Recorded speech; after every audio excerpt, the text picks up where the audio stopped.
BJP history sheeter, योगी सरकार heartless और अलोकतांत्रिक। पिछले दिनों समाजवादी पार्टी के मुखिया अखिलेश यादव योगी सरकार को बहुत कुछ कह दिया।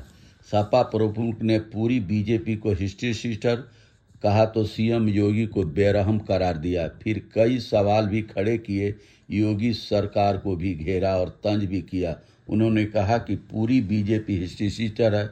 आप बताओ कि मुख्यमंत्री ने खुद पर लगी कौन सी धारा वापस ली, उप मुख्यमंत्री ने कौन सी धारा वापस ली, आखिर व्यवस्था को खराब किसने किया है? हम न्याय कहाँ मांगने जाएं?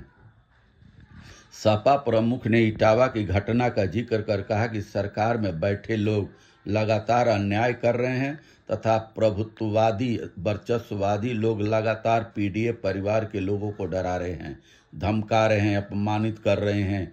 उन्होंने कहा कि पीडीए समाज पर बढ़ते हमलों का असली कारण यह है कि वर्चस्ववादियों को लगता है कि उनके पीछे आज बीजेपी की यह सरकार खड़ी है, जो सदियों से शक्तिशाली रहे लोगों की सरकार है और वह उन्हें बचा लेगी।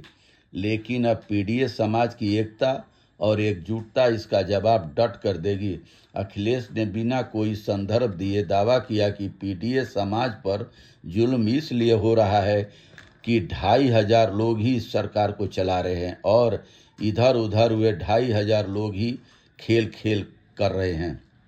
उन्होंने कहा कि कुछ वर्चस्ववादी और प्रभुत्ववादी लोग क्या वाचन में अपना एक आधार बनाए रखना चाहते हैं।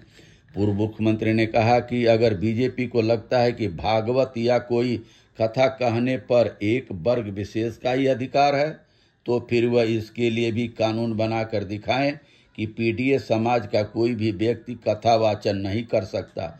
अखिलेश ने कहा कि जिस दिन पीडीए समाज ने अपनी कथा अलग से कहनी शुरू कर दी, उस दिन इन परंपरागत शक्तियों का साम्राज्य ढह जाएगा।